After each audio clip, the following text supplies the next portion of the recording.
Bonjour à toutes et à tous, je suis très content de vous retrouver pour une nouvelle vidéo qui va concerner aujourd'hui un catastrophe épisode 8. Alors je vous propose un cas qui se situe aux urgences où vous accueillez un homme de 38 ans qui fait 75 kilos et qui consulte pour des céphalées. Comme antécédent, il rapporte un accident de la voie publique à ses 30 ans avec un traumatisme crânien et des hématomes sous-duraux et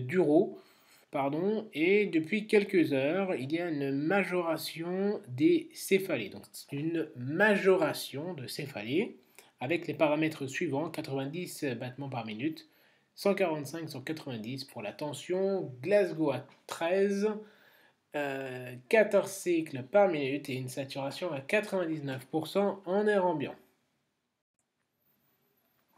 Comme pour les précédentes vidéos, je vous propose tout d'abord les questions avec les différentes réponses et je vous laisse faire pause, réfléchir et par la suite j'avance. À votre rythme, vous pouvez tout à fait avancer. Alors la question, la première, que demandez-vous immédiatement? Il est attendu deux réponses parmi A, un bilan biologique, B, un scanner cérébral, C, une glycémie capillaire, D, la température, E, une ponction lombaire. Je vous laisse faire pause. Les réponses attendues sont une glycémie capillaire ainsi qu'une température. En effet, tout trouble neuro égale dextro, premièrement, et deuxièmement, toute céphalée doit avoir une prise de température. Alors, l'examen clinique final met en évidence chez cet homme une céphalée fébrile à 38,5 degrés avec une raideur de nuque, une glycémie capillaire à 1,08, un ECG normal, pas d'irritation pyramidale ni de signe de focalisation. Quel diagnostic devez-vous évoquer en priorité? Pour les propositions A, thrombophlébite cérébrale, B, sinusite sphénoïdiale, C, méningite bactérienne, D, hémorragie méningée, E, chondrocalcinose cervicale. Je vous laisse faire pause et je vais vous donner la réponse. La bonne réponse était, en priorité, il faut évoquer une méningite bactérienne en raison des antécédents de traumatisme crânien pour une éventuelle brèche méningée, ostéodurale, occulte et l'installation plutôt aiguë. Quel examen demandez-vous d'abord parmi A, une ponction lombaire, B, hémoculture, C, scanner cérébral, réponse D, IRM cérébral, ou bien E, un autre examen? Je vous laisse faire pause à nouveau et je vais vous donner la réponse. La réponse attendue était autre, puisque le patient est actuellement stable, vous n'avez remarqué aucun autre signe de gravité.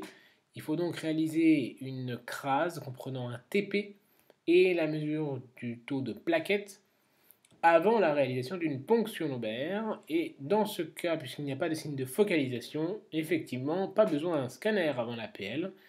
Et donc pas besoin d'antibiotiques avant l'APL, puisqu'il n'y a pas de purpura ni de choc septique. Diapositive comprenant et issue en tout cas de la vidéo sur les méningoencéphalites. Je vous laisse voir la vidéo.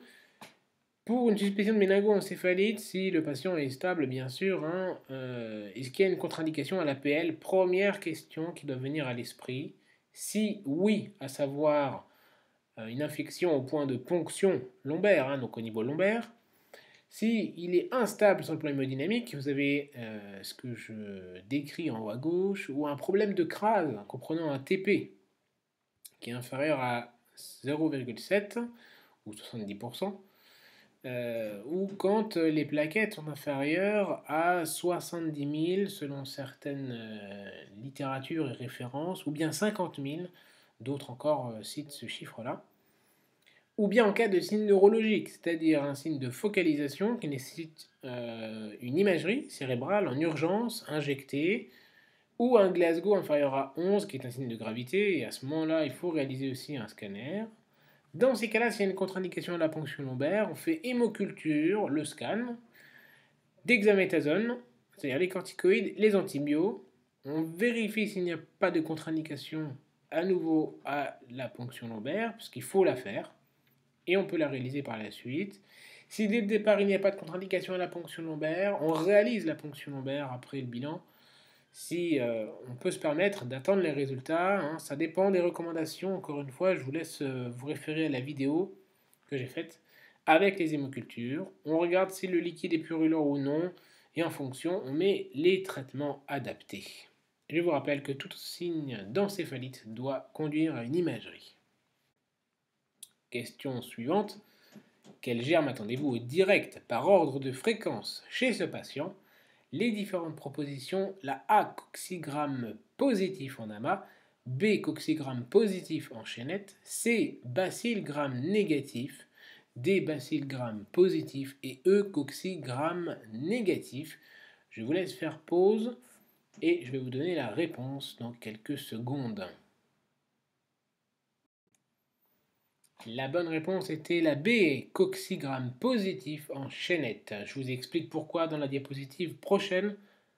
Il faut connaître quelques grammes, bien entendu, en cas de méningite bactérienne, différentes bactéries possibles.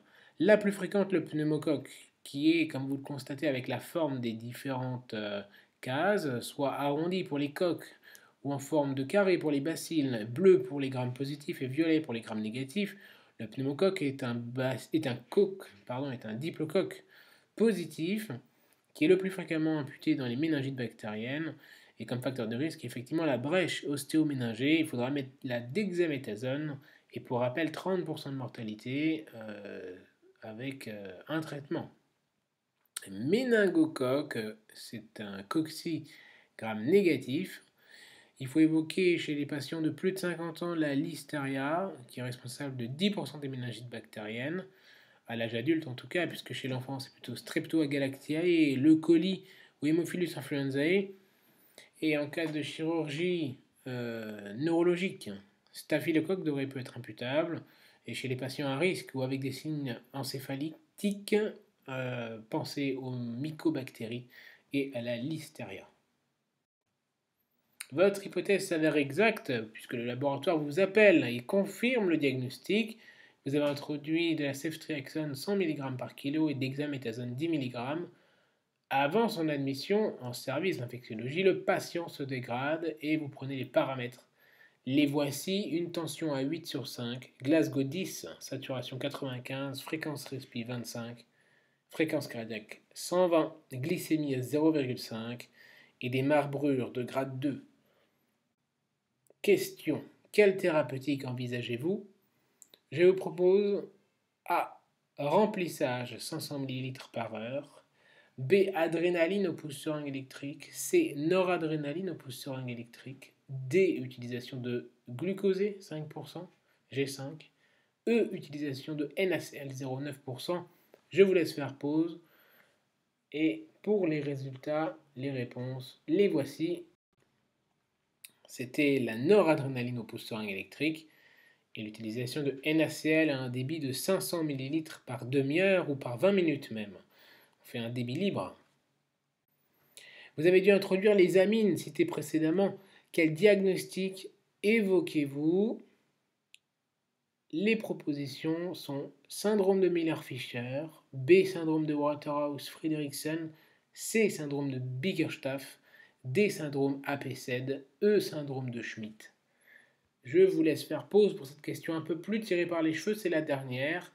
Prenez votre temps, vous pouvez toujours faire pause et je vais vous donner la réponse. Il fallait évoquer le syndrome de Waterhouse-Friderichsen, le syndrome APZ, D et E, syndrome de Schmidt. Alors, à quoi correspondent tous ces noms barbares? Le Miller-Fisher, c'est un variant du syndrome de Guillain-Barré avec ataxie, une aryflexie et une ophtalmoplégie qui entraîne donc une diplopie sans anticorps, contrairement au syndrome de Bickerstaff où il y a la présence d'auto-anticorps anti-GQ1B qui est un constituant de la myéline, donc une atteinte aussi semblable à Guillain-Barré. Enfin pour les autres, le Waterhouse-Friderichsen, je vais en parler après. Le syndrome AP7, c'est pour une auto-immune polyendocrinopathie candidose et dystrophie ectodermique, qui comprend donc une insuffisance surrénalienne, ainsi que d'autres pathologies auto-immunes et endocriniennes. Et le syndrome de Schmidt comprend une insuffisance surrénalienne ainsi qu'une dysthyroïdie et ou un diabète de type 1. Vous comprendrez qu'il s'agit de syndromes qui comprennent une insuffisance surrénalienne aiguë. Parenthèse sur le syndrome de Waterhouse-Friderichsen. Ce qui a été décrit au début du XXe siècle est relativement rare, moins d'1% des chocs septiques, qui correspond à une hémorragie et insuffisance surrénale en lien avec un sepsis. L'agent causal peut être multiple d'une bactérie ou virus. Vous voyez, la liste est longue en haut à droite, avec comme facteur de risque la prise d'anticoagulants, une thrombopénie, un SAPL, un traumatisme aigu ou en post-opératoire. Au niveau de la physiopathologie, elle est encore mal comprise, mais il s'agirait d'une congestion des surrénales avec une vascularisation, une anatomie qui est déjà très fragile et avec une vasculopathie induite par la sécrétion de toxines bactériennes et une coagulopathie plus ou moins toxinique. La présentation de tout ça, c'est une insuffisance surrénalienne, donc nausées, vomissements, douleur abdominale, plus ou moins un contexte de choc, de sepsis, avec possible purpura, et à la biologie, une hyponatrémie, hypercalémie, hypoglycémie et une acidose métabolique. Donc impératif à penser en cas d'hyponatrémie, hypercalémie, hypoglycémie. Et le diagnostic se fera avec le dosage de l'ACTH qui sera élevé pour stimuler cette glande surrénalienne, avec un cortisol et un aldostérone bas puisque la glande est insuffisante et défaillante. Par ailleurs, pensez qu'en cas de vomissement, il doit normalement y avoir une hypocalémie puisqu'il y a perte de pH. Qui dit perte d'acide, donc perte d'ion H+, ça va augmenter le pH, donc ça va créer une alcalose, et qui dit alcalose dit transfert du potassium dans la cellule, donc hypocalémie. Ainsi, en cas de vomissement et d'hypercalémie, qui ne correspondent pas à la première hypothèse, il faudra évoquer soit une insuffisance surrénalienne ou bien à ce moment-là une insuffisance rénale en lien avec les vomissements ou le tableau de gastro-entérite. Donc vomissement plus hypercalémie, vous penserez à la glande surrénale ou à une complication et à l'insuffisance rénale. On poursuit avec le syndrome de Waterhouse-Friderichsen. Quel différentiel évoqué? Un choc septique, mais il n'y a pas d'atteinte de la glande surrénalienne. Une insuffisance surrénalienne aiguë alors qu'il n'y a pas de sepsis. Ça peut être un sepsis urinaire et perte sodée chez l'enfant, une insuffisance de corticothérapie au long cours. Il faut toujours supplémenter un patient qui est traité par corticoïdes au long cours. Et une acidocétose. À noter que l'acidocétose est facile à différencier puisqu'il y a une hyperglycémie. En revanche, attention aux fameuses polyendocrinopathies qui peuvent comprendre une insuffisance surrénalienne aiguë et un diabète. Se méfier de ce cas relativement rare. Le traitement de ce syndrome au non barbare, eh bien, c'est le traitement du sepsis, donc antibiothérapie éventuellement, et hydrosuccinate, hémisuccinate d'hydrocorticoïdes, 100 mg en bolus, puis 50 mg x 4 par jour. Donc ce sont des corticoïdes, mais pas besoin de minéralocorticoïdes, donc pas besoin de fludrocortisone, c'est trop long à faire effet. Certains décrivent par ailleurs l'intérêt d'une angio-embolisation pour cette maladie au pronostic peu favorable, vous voyez 15% de décès. Voilà, on arrive à la fin de la vidéo, j'espère qu'elle vous a plu. Si c'était le cas, ne manquez pas de vous abonner en cliquant sur la cloche des notifications et de lâcher un pouce bleu, c'est très encourageant, de partager la vidéo bien sûr. Quant à moi, il ne me reste plus qu'à vous dire de prendre soin de vous et de vos patients.